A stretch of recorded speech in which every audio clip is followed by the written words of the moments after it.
Hello everybody and welcome back to SC2VN. My name is Chaos Signature and we are going to continue on our quest to become eSports legends. Last time on SC2VN, we witnessed the first match between Team Crash and Team Kane, and it went to Kane. So, and we're actually rooting for Team Crash because of our friend who was on that team. So, I'm rooting for Team Crash. I don't know about you. I can't speak for you, but anyway, let's go ahead and continue on our journey. An exceptional trap set by Shing. The key was a position of 3 extra gateways. He allowed the Crash player to catch sight of a single gateway, which led him to believe that there was a hidden tech at the back of his base. Excellent tactical thinking. Indeed, it would have been too risky to find out with certainty what was coming next. He had to act. He should have cleared the path to his opponent's base before showing his units. Beautiful, is it? Absolutely beautiful. That could not have been more stupid. This is what happens in a matchup where scouting past the 3-minute mark is impossible. Kane is fortunate that Jangel hesitated. Had he disabled the forward gateway in time, Crash would have been victorious. I aim my attention back at the Crash bench to see who they're sending out next. ACCEL turns back and whispers to one of his teammates, and he starts heading for the booth. Finally, some CVP. Better hope that Shing's all-in aren't as pitiful as yours, Stud. Oh yeah, I forgot. I gotta make sure that I understand that PvP is Protoss versus Protoss, and Zerg is Zerg, and then and Terran. I gotta remember the code names for that. So 2 minutes later, the Crash Zerg stands cross-mapped with the Kane player. The match opens off slowly, but a sudden greedy opening from the Kane Protoss elicits a call for attention from the commentators. Yeah! How bold! The map does not lend itself to a Nexus first, yet he planted one down without pause. And it seems as if he will be going unpunished. With one victory already, it seems that Kane decided now is an appropriate time to take a risk. This spells bad news for Crash. With the Protoss economy established so quickly, Zerg will struggle to survive his powerful mid-game attack. The commentator's warning shows itself to be a well-informed one. The Crash player realizes his disadvantaged position too late. From inside the booth, he looks visibly shaken. Shing marches across the map at 8-minute mark with an absolute number of Blinkstalkers, not bothering to clear the watchtowers on the way over. His unscattered forward pylon allows him to power forward unchecked. The Crash Zerg's clumsy defense is painful to watch. The game was decided by the 2-minute mark, even if it took the Protoss another 7 to play it out. That was embarrassing. Not my preferred all-in style, but I'll admit it has its merits. A certain reel as 3 out of 4 of us are on camera puts our competition on pause. The VSL loves to show foreigners and girls in the breaks between games on stream for whatever reason. Reva shields her face and glances away while I wave and wash myself on screen with an undeniably awkward expression. The camera makes the mistake of panning past us to focus solely on Jet.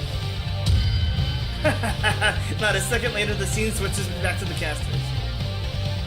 What kind of idiot isn't drone scouting? He went full first. It was an easy, slow lane rally for the win. The map lends itself to a typical Zerg playstyle. He mistakenly believed that he could defend an early rush from Protoss. He would have had an advantage going into the mid-game. I can already taste the extra large bibimbap. I'll take cash, Jet. Quiet. 0-2 isn't impossible to come back from. But Jet's confidence falters a minute into the 3rd game. The Kane Protoss immediately sends a cross-map, intent on deciding the game with an early rush. Scout around your natural, moron. It takes 2 seconds. And as if he somehow heard the order through his booth soundproof phone, the Crash Zerg catches sight of the proxy gateways just as they were finished constructing. A moment later in the game would have been decided. How will the Zerg react? He responds by throwing down the static defense in his main.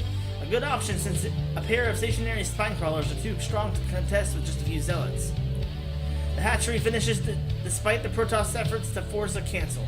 It looks like Crash is going to stabilize here, or would if not for... No! What are you doing? Stop! Jet takes 2 fistfuls of her own hair when the Zerg uproots a spine crawler and begins moving it down the map. The Protoss reaction is instant. The Kane player rushes in to take a fight with the remaining static defense. Even with a handful of Zerglings and a Queen aiding, the Spinecrawler falls with only a single casualty for the Protoss. An unmistakable blunder. He aimed to defend his natural expansion with the second Spinecrawler, but failed to wait until he had enough Zerglings. Such impatience is going to crash the game and perhaps the series! With the free pickoff, it's not long until Kane player snowballs his lead into a victory. One of his teammates charges into the booth and claps his back a dozen times, both of them smiling through some banter. It's a stark difference from the crash bench. All save ACCEL look ready to accept defeat. With a calm look back at his coach and a nod, he rises to replace his fallen teammate. It seems that Crash will send ACCEL as their final player. Will he be able to prevent the all-kill from Shing? We must take into account the Kane's morale. The momentum in the series certainly favors a fourth and final victory. ACCEL, do not lose!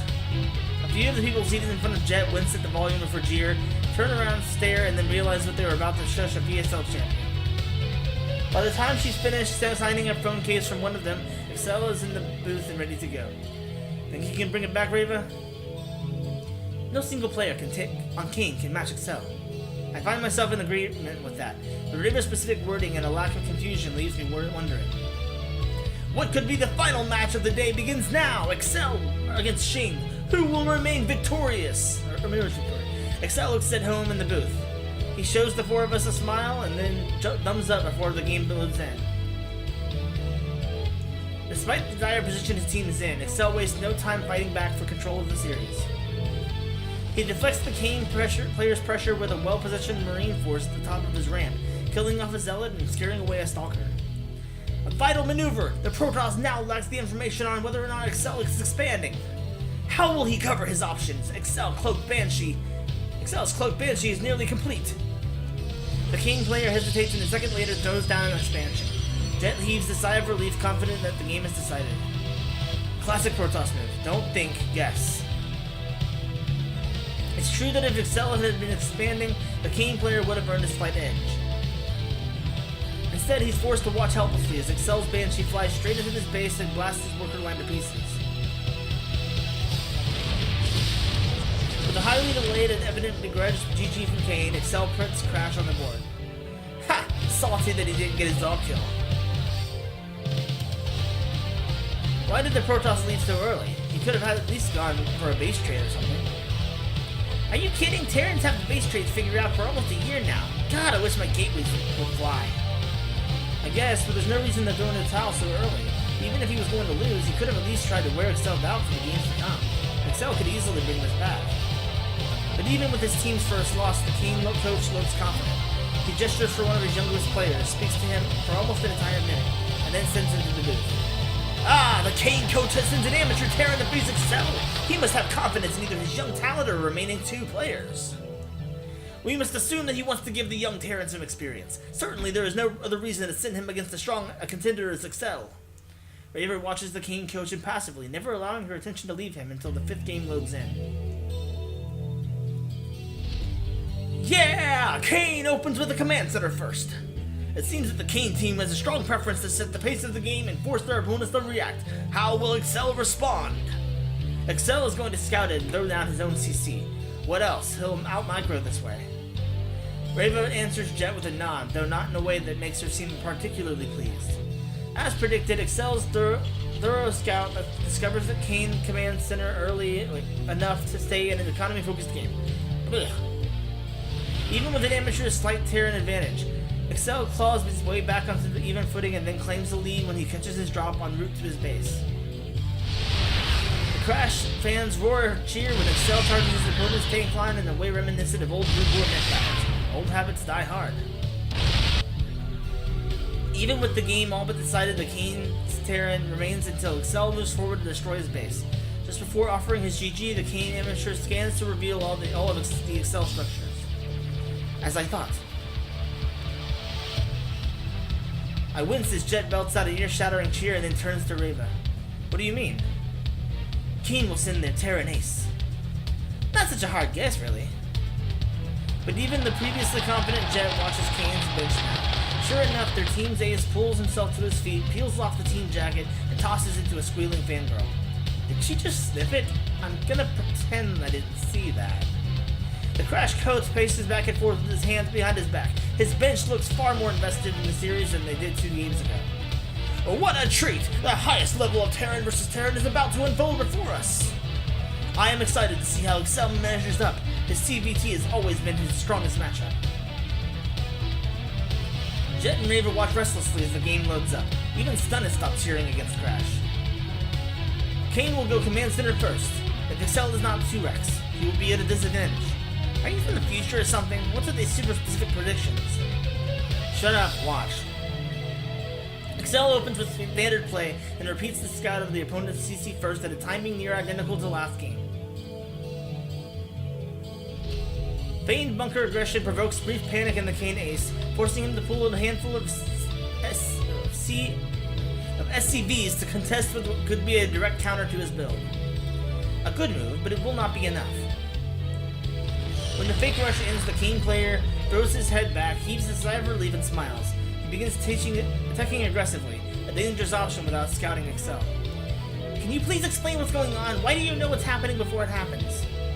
The Kane ace used the amateur to bait out ACCEL's response to CC first. This isn't something that would be possible if they weren't ahead by so many games. They sent their best player to face ACCEL with full knowledge of his reaction, but ACCEL can adapt on the fly, right? Easier said than done. Sure enough, ACCEL's answer is the exact same as it was to the amateur before. Improvising is a rare skill for StarCraft players, even for someone as skilled and well-rounded as ACCEL. The King player will build 2 starports behind his natural to avoid ACCEL's typical scan patterns. He will then clear out ACCEL's map vision with the Hellions and then camp ACCEL's production with Banshees and Vikings. This isn't over. ACCEL will scout the gas timings and might realize that something is off. The strategy proves to be too specific for ACCEL to cover without scouting directly. The missile turret in his worker line won't protect his production structures. ACCEL's scan misses the mark by mere pixels. There's no chance he'll be prepared in time. With the center of the map clear, the King Terran flies straight for ACCEL's base. Unbelievable! We rarely see such a unit composition, but is the perfect answer in this scenario. The Vikings keep ACCEL's inferior air force at bay while the Banshees pound ACCEL's structures and tanks without answer. An attempt to establish the missile turret defense costs ACCEL a ton of workers. When he eventually stabilizes, his army is less than half the size of the Kane Aces. The game is over, yet ACCEL remains until the bitter end, trading as cost-efficiently with his inferior force as he can. It's only once the Kane Ace dances his units back and forth that ACCEL finally taps out. A cheer from the Ace as fans announces the conclusion of the series. 4-2, Kane. Luckily, Stun has the sense to not gloat about the money he just won from Jet. The 4 of us sit in silence as we watch ACCEL agonize over his loss. While Kane is huddled together with smiles and cheers, all of Crash sit with their heads down save ACCEL, who still hasn't left the booth. His coach looks furious. He barges into the booth's back door and reaves at ACCEL from behind his back. I can't believe what I'm seeing. Frustration is one thing, but ACCEL won 2 games before he went out. Even if he had gone down without a win, there's no reason to yell at him. How is that supposed to help? Just as my anger in ACCEL's behalf reaches the point that I think I should say something to Jet, ACCEL rises from his seat and slides past his coach without so much as a glance in his direction.